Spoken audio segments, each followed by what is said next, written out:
Welcome to the Sensory Optimization Initiative. Today, we observe the collective behavioral adaptations of exactly 1,000 honeybees under microfrequency sensory stimulation.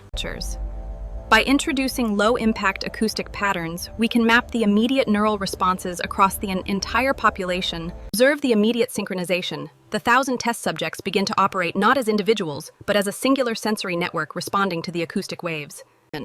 Metabolic indicators confirm that stress levels remain entirely baseline.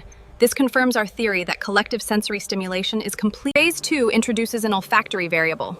We are looking for cross-sensory amplification where smell and sound integrate within the hive's collective consciousness. Immediately, the worker bees employ their wings as miniature turbines, efficiently dispersing the compound across the entire population. This real-time neural mapping reveals that their olfactory receptors are transmitting data simultaneously to the entire group, acting as a singular organism. At the micro level, the antennae demonstrate a dual receptor response, processing acoustic waves and chemical signatures simultaneously. Fascinatingly, the traditional waggle dance has been modified. The integration of our frequency causes a more spatially efficient geometric communication pattern. Here we witness the structural climax of the trial. Exactly 1,000 subjects perfectly aligned through guided sensory perception. As we gradually reduce the acoustic frequency, we monitor the latency period required for the swarm to return to its default autonomous state. The dispersion is not chaotic, but calculated. The collective memory of the sensory input guides their return to standard hive functionality. Thermoregulation remains optimal. Despite the high-level sensory engagement, energy expenditure across the population shows zero signs of thermal stress. Natural grooming protocols have resumed.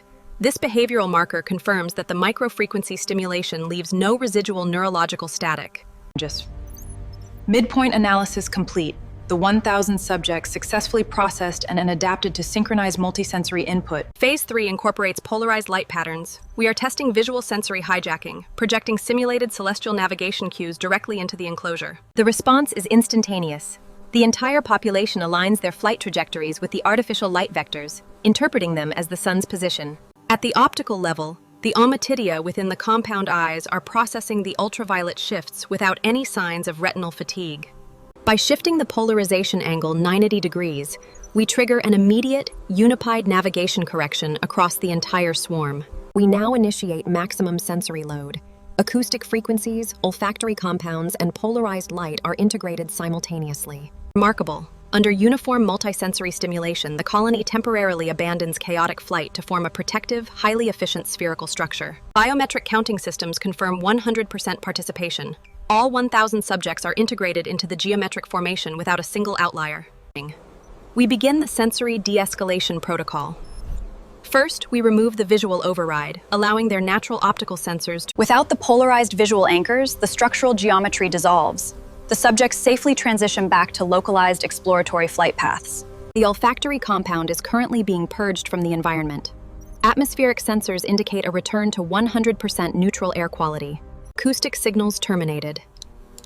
The colony has now been entirely detached from all external artificial sensory manipulation. Final visual inspection confirms that natural biological rhythms have fully re-established. There is zero evidence of neurological trauma or disorientation. The data from all 1,000 subjects has been compiled. The theory of harmless, synchronized multisensory hive integration is definitively proven. This concludes the primary observational trial. We have successfully demonstrated high-yield behavioral control with zero impact on baseline biological health. End of official log. The sensory adaptation experiment is a complete success.